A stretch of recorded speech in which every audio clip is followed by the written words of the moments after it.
Hello friends, welcome back to my YouTube channel. Friends, ये week काफ़ी ज़्यादा उठा पटक रहा और इस वीक में काफ़ी ज़्यादा न्यूज़ ओवरफ्लोज हुए और उस न्यूज़ ओवरफ्लो के होने की वजह से मार्केट का सेंटिमेंट काफ़ी ज़्यादा बिगड़ा रहा और उसकी वजह से बहुत सारे ट्रेडर्स का, स्पेशली रिटेल ट्रेडर्स का भी सेंटिमेंट बिगड़ गया और बहुत सारे लोगों का पोर्टफोलियो भी बिगड़ गया हुआ है। तो चलिए डिस्कस करते हैं कि आने वाले वीक में क्या क्या इंपॉर्टेंट फैक्टर्स होने वाले हैं, किसको हमको लुकआउट करना है कि कैसे हमको ट्रेड प्लान करना है। सबसे पहले बात करते हैं जो इस वीक में इंपॉर्टेंट फैक्टर्स जो जिसकी वजह से मार्केट में मूवमेंट में सबसे जो बड़ा इंपॉर्टेंट फ्लैग फैक्टर था market, that is global event में स्पेशली जो सबसे ज़्यादा डिस्टर्ब कर रहा है market, that is Israel and Iran के बीच का वॉर। कि इसराइल ने आईएसआई के सेंटर पे अटैक किया, वो वहाँ पे ईरान के कमांडर्स की डेथ हुई। अब उसके बदले में ईरान ने इसराइल के ऊपर अटैक किया, ड्रोन से अटैक किया, भले ही इंटरसेप्ट हो गए। अब इसराइल के जो फिर से न्यूज़ ओवरफ्लो हुआ कि इसराइल ने उसका काउंटर अटैक किया, फिर ईरानी मीडिया ने कहा नहीं, कोई ऐसा काउंटर अटैक नहीं हुआ। इस तरह के बहुत सारे न्यूज़ ओवरफ्लो हुए जिसकी वजह से मार्केट में बहुत धड़ल्ले से सेलिंग हुई, क्योंकि मार्केट डिपेंड करता है ग्लोबल फैक्टर्स पे भी बहुत ज़्यादा। तो ग्लोबल में अगर फियर का माहौल होगा तो फिर मार्केट का सेंटिमेंट बिगड़ेगा और उसमें बहुत ज़्यादा प्रॉफिट बुकिंग आएगी, सेल ऑफ देखने को, और उसकी वजह से बहुत सारे रिटेल का लॉस हुआ। लास्ट फ्राइडे अगर आप देखेंगे तो बहुत बड़ा गैप डाउन हुआ, लेकिन उसका शार्प रिकवरी भी देखने को मिली। तो सबसे पहले डिस्कस करते हैं लास्ट वीक के एफआई डेटा से कि वहाँ से क्या हमको सेंटिमेंट मिला, फिर डिस्कस करेंगे आगे फिर नेक्स्ट पॉइंट्स के बारे में। अगर एफआईडीआई डेटा की बात करेंगे तो एफआईडीआई का पूरे वीक अगर आप देखेंगे मूड बिगड़ा ही था। अगर आप देखेंगे 12 से लेकर 15 अप्रैल, 16, 17, 19 कि हर दिन उन्होंने हैवी क्वांटिटी में सेलिंग की है। 4,000 करोड़, 4,000 करोड़, 3,000 करोड़, 8,000 करोड़ तक की सेलिंग की है। और लास्ट फ्राइडे का सेशन में उन्होंने थोड़ी सी खरीदारी की, ऑलमोस्ट 129 करोड़ की अभी खरीदारी देखने को मिली। मैं थोड़ा सा एक होता है ना कि एक नमक नमक नमक डालने पर का एक खरीदारी देखने को मार्केट में मिली। तो ये उनका पूरा रुझान था। बात करते हैं डीआई का। डीआई हमारा नेट जो है बायर्स ही हैं और जितना यहाँ पे सेलिंग हो रही है उतना ही सेलिंग यहाँ पे एब्जॉर्ब भी हो रही है और इसीलिए कोई बहुत बड़ा क्रैश भी नहीं आ रहा, क्योंकि अगर जितनी सेलिंग ये कर रहे हैं, अगर ये एब्जॉर्ब नहीं होता मार्केट में बहुत बड़ा क्रैश देखने को आपको मिलता। तो कुल मिलाकर अगर आप देखेंगे नेट टू नेट आपको 22,000 करोड़ की सेलिंग हुई है, तो उसके अगेंस्ट आपको 21,000 की बाइंग भी देखने को मिल रही है। तो ये हमारा एफआईडीआई डेटा की बात करते हैं। चलिए बात करते हैं सबसे इंडेक्स के बारे में बात करते हैं। सबसे पहले बात करते हैं बैंक निफ्टी के बारे में। बैंक निफ्टी कैसा बनना है। बैंक निफ्टी का वीकली टाइम फ्रेम अगर आप वॉच आउट करेंगे तो बहुत ही इंटरेस्टिंग पैटर्न अगर आपको देखेगा। अगर आप यहाँ पे देखेंगे इस लाइन से सिंपली बैंक निफ्टी अभी एक ट्रेंड लाइन को फॉलो कर रहा है, जो कि अपवर्ड ट्रेंड को फॉलो कर रहा है, जिसमें अगर आप देखेंगे जो लास्ट स्विंग लो है ये काफ़ी इंपॉर्टेंट है। लास्ट स्विंग लो कौन सी मारी है, दैट इज हमें 45,808 का लेट है। ये लास्ट स्विंग लो है, क्लियर, ये वीकली बेस पे है। तो ये एक इंपॉर्टेंट सपोर्ट आपका काम करे। जब तक रिसेंट में अगर ये स्विंग ब्रेक नहीं होता तो मार्केट में बड़ा फॉल आपको देखने को नहीं मिले। वीकली बेस पे आपको स्टॉक दिखेगा। सेकंड अगर आप सेकंड बात करेंगे तो आपको पॉइंट दिखेगा, दिस वन जहाँ इंपॉर्टेंट सपोर्ट है, दैट इज 46,200 या 46,300 का लेवल। एक काफ़ी इंपॉर्टेंट सपोर्ट है जहाँ से बैंक निफ्टी ने रिस्पेक्ट करके वापस अपने जोन में जाना है। तो ये इंपॉर्टेंट पॉइंट है। जब तक मार्केट इस लेवल को ब्रेकडाउन नहीं करता तब तक आपको होल्ड ही करना पड़ेगा, क्योंकि लास्ट वीक अगर आप देखेंगे ये एक इन्वर्टेड हैमर टाइप का कैंडल बनाया, उसके नीचे सेल ऑफ आया और लास्ट में बहुत अच्छी क्लोजिंग हुई है। तो उस केस में अगर इस वीक में इसके ऊपर निकलने के सक्सेसफुल हो जाता है, वापस सक्सेसफुल हो जाता है, तो फिर से मार्केट जो है लाइफ टाइम हाई के ऊपर अब फिर से अप्रोच करेगा। अगर सक्सेसफुल नहीं हो पाता, नहीं निकल पाता है, तो फिर से मार्केट इसी जोन में फंसा रह सकता है। क्लियर, ये तो बात होगी डेली वीकली टाइम फ्रेम की। बात करते हैं डेली टाइम फ्रेम की ना। अब डेली टाइम फ्रेम अगर बात करेंगे तो सेम जो पैटर्न की हम बात कर रहे हैं कि बैंक निफ्टी ने एग्जैक्ट जो ये ट्रेंड लाइन है जिसका फॉलोअप चल रहा है लंबे टाइम से, वहाँ पे हाइयर जो लोज हमारे हाइयर्स हैं ये इसका फॉलोअप किया।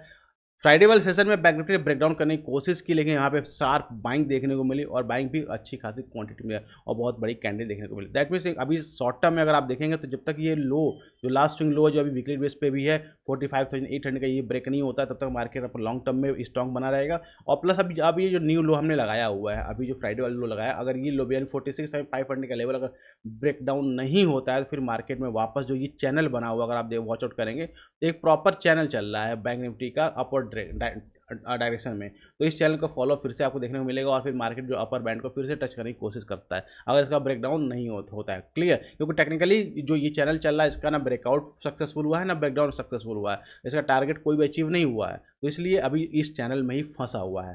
तो आपको लॉन्ग की बात करते हैं तो लॉन्ग में अगर ये 47,007 के ऊपर निकलता है, ध्यान रखिए 47,007 के ऊपर निकलता है, देन आप लॉन्ग के नीचे ट्रेड कर सकते हैं। टारगेट आपका सिंपली टारगेट इसका लो लग के आप टारगेट सॉरी स्टॉप लॉस इसका लो लगाकर आप टारगेट यहाँ तक प्लान कर सकते हैं अगर मार्केट इसके ऊपर निकलने की कोशिश करता है। अगर इसके ऊपर नहीं निकलता है और फिर इसी बीच में सस्टेन करता है, फिर आपको कोई ट्रेड नहीं लेना है। और अगर लो ब्रेक करता है तो फिर जब अगर ये लो ब्रेक करता है 46 से 500, तो आपको फर्स्ट जो नेक्स्ट टारगेट होने वाला है 45,852 का ये टारगेट आपको देखने को मिल सकता है। तो इंपॉर्टेंट इस वीक में काफ़ी इंपॉर्टेंट फैक्टर्स आपको इन्वॉल्व करने हैं। और साथ ही देखिए इस वीक में इसके चार्ट के अलावा आपको मार्केट के जो ग्लोबल न्यूज़ है उस पर भी आपको रिएक्ट करना है। साथ ही जो हमारा लोकल का न्यूज़ है, लोकल में क्या वो आपकी वोटिंग स्टार्ट हो गया तो उसका भी न्यूज़ इम्पैक्ट कुछ ना कुछ मार्केट में आता रहेगा, तो उसको भी आपको फोकस करते रहना ताकि अपडेट रहना कि आप राइट टाइम पर राइट डिसीजन आप ले सके। ये तो बात होगी बैंक निफ्टी की। चलिए बात कर लेते हैं निफ्टी कैसा हमको दिख रहा है चार्ट पे, कमिंग वीक कैसा हमको ट्रेड प्लान करना हो ना। निफ्टी की बात करते हैं, निफ्टी की अगर वीकली टाइम फ्रेम की बात करते हैं तो simple Nifty weekly time frame पर भी जैसे बैंक निफ्टी ने सपोर्ट लिया हुआ, वैसे निफ्टी भी अगर आप देखेंगे तो सपोर्ट लेते हुए जो ट्रेंड लाइन के सपोर्ट है उसको सपोर्ट फॉलो किया है और एक अच्छा क्लोज दिया है। बुरा क्लोज नहीं दिया है, एक अच्छा क्लोज दिया है, जिसके जो जैसा मार्केट कंडीशन दिख रहा था मार्केट में उसके अकॉर्डिंग अच्छा क्लोज दिया है। तो उस केस में क्या है, जब तक निफ्टी जो है इस लेवल को होल्ड करता है एंड 21,700 का लेवल ब्रेक नहीं डाउन नहीं करता है 21,700, तब तक मार्केट में आपको लॉन्ग की पोजीशन आप बना कर रख सकते हैं, जो पोजिशनल व्यू आपका है, क्योंकि अगर ये लो ब्रेक हुआ तो फिर मार्केट में फॉल एक्सपेक्ट आप कर सकते हैं। और अपर साइड में बात करते हैं तो अगर मार्केट वापस इस हाई को निकालता है 22,427 का लेवल वापस निकालता है अगर निफ्टी, तो फिर से मार्केट जो है निफ्टी फिर से न्यू जो ऑल टाइम हाई है उसको फिर से ब्रेक करने की कोशिश कर सकता है। तो वीकली टाइम फ्रेम में काफ़ी इंपॉर्टेंट पॉइंट है। अगर बात करें डेली टाइम फ्रेम में, डेली टाइम फ्रेम में वॉच आउट करेंगे सेम जो पैटर्न बैंक निफ्टी में फॉलो हो रहा था सेम वैसा ही पैटर्न आपको निफ्टी में देखने को मिल रहा है। निफ्टी में भी जो लास्ट स्विंग लो है इसको निफ्टी ने ब्रेक नहीं किया 21,707, जब तक ये लो ब्रेक नहीं होता है तब तक आप पोजीशन को बना सकते हैं। सेकंड थिंग बात करें जो लोग लॉन्ग करना है, क्योंकि पैनिक बहुत था, अब लॉन्ग करना है तो लॉन्ग करने के लिए क्योंकि एक अच्छा रिवर्सल आपको देखने को मिलेगा, लेकिन लॉन्ग करेंगे फिर भी थोड़ा सेफ्टी चाहिए, तो इन दैट के सेफ्टी में अगर दें 22,220 के ऊपर अगर निकल के टिक जितने कोशिश करता है टिकता है, देन आप लॉन्ग का ट्रेड इनिशिएट कर सकते हैं। और टारगेट उस केस में जो टारगेट होगा आपका टारगेट, अगेन अगर आप देखें जो बैंक निफ्टी की तरह चैनल फॉलो हो रहा है वैसे निफ्टी में भी चैनल फॉलो हो रहा है, तो अगर इसके ऊपर निकलने का सेशन करता है तो फिर आपका जो टारगेट होने वाला है इस चैनल का अपर एंड टारगेट होगा और स्टॉप लॉस आपका इसके नीचे का स्टॉप लॉस होगा। बेसिकली 1:1 या 1:1.5 का आपको टारगेट इसमें देखने को मिल सकता है। तो आपको दोनों ही केसेस में प्रिपेयर रहना ट्रेड प्लान करने के लिए। अगर नीचे ब्रेकडाउन होता है, क्योंकि ब्रेकडाउन एक ही केस में होगा कि कोई ग्लोबल न्यूज़ बहुत बैड आ जाए तभी ब्रेकडाउन होगा, अदरवाइज ब्रेकडाउन होने के चांसेस बहुत कम है। चलिए फ्रेंड्स, ये तो बात हो गई हमारी दोनों इंडेक्स के बारे में। अब बात करते हैं सबसे famous stock of the week कि इस वीक में कौन से स्टॉक्स में अच्छे परफॉर्म कर सकते हैं, जिसमें पैसा बना सकते हैं। देखिए स्टॉक ऑफ द वीक में आपको ध्यान रखना है, क्योंकि मार्केट में वॉलेटिलिटी बहुत ज़्यादा है, तो उतना ही ट्रेड आप प्लान करिएगा जिसको आप हैंडल कर सके। ऐसा नहीं बहुत ओवर ट्रेड कर लें तो प्रॉब्लम हो, क्योंकि कैश में अगर बैठे रहेंगे तो आपको मौका बहुत मिलेगा। सबसे पहला स्टॉक हमारे पास है स्कॉट कबोटा।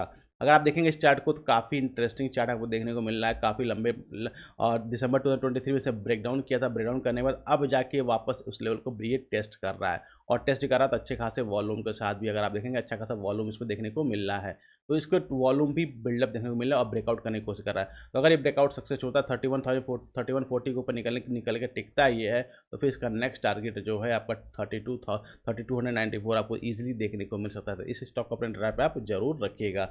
नेक्स्ट स्टॉक की बात करते जाती है, ट्रेंड काफ़ी फेमस स्टॉक है और टाटा ग्रुप की कंपनी है और बहुत अच्छा ब्रेकआउट इसने किया हुआ है। अगर आप देखेंगे इसने ब्रेकआउट किया था लास्ट टाइम, ब्रेकआउट करने के बाद एक चैनल में फंस गया था। अगर चैनल का डेट आप देखेंगे तो 8 फरवरी 2024 से ये इसी चैनल में फंसा हुआ, और अब ये जाके इस चैनल से बाहर निकलने की कोशिश कर रहा था। जैसे ही इस चैनल से बाहर निकलता है तो फिर रेक्टेंगल टाइप का पैटर्न क्रिएट हो रहा है, तो बहुत अच्छा मूवमेंट आपको देखने को मिल सकता है, मतलब 5 to 10% का मूव इजीली आपको इसमें देखने को मिल सकता है। इस स्टॉक को अपने radar पे आप जरूर रखिएगा। बात करते हैं लास्ट स्टॉक की, जो कि छोटा सा स्टॉक है, दैट इज मदरसन सुमी। ये भी स्टॉक काफ़ी बेहतरीन लग रहा है चार्ट पे, जल्द ही मार्केट में एक अच्छा मार्केट को ये आउट परफॉर्म कर सकता है। अगर आप देखेंगे तो इसने भी सेम अगर पैटर्न को फॉलो करते हैं तो लास्ट टाइम को जो पैटर्न था उस पैटर्न को ब्रेकआउट करने की कोशिश कर रहा। लास्ट टाइम ब्रेकआउट करने की कोशिश किया था, ब्रेकआउट फेल हुआ था, वापस से इस बार ब्रेकआउट करने की कोशिश कर रहा है और वॉल्यूम भी फील्ड बिल्डअप देखने को मिल रहा है। क्योंकि अगर आप वॉच आउट करेंगे जिस कैंडल पे हाइक वॉल्यूम देखने को मिला था, इसके ऊपर अगर निकलेगा तो ये सारे वॉल्यूम जितने भी होल्डर थे ये ट्रैप में फंसेंगे और एक अच्छा मूव आपको अपर साइड देखने को मिल सकता है। और छोटा सा स्टॉक भी है, तो इस मार्केट में इस तरह के स्टॉक्स काफ़ी ज़्यादा हेल्प आपको करते हैं। तो गाइस, ये थी डिटेल एनालिसिस इस वीक के ट्रेडिंग सेशन के बारे में। आई होप आपको वीडियो अच्छा लगा हो, तो let me in the comment section के वीडियो आपको कैसा लगा हो। कोई क्वेरीज हो तो आप कमेंट सेक्शन लिख हमसे पूछ कर देगा। मिलते हैं नेक्स्ट वीडियो में। Till that happy trading.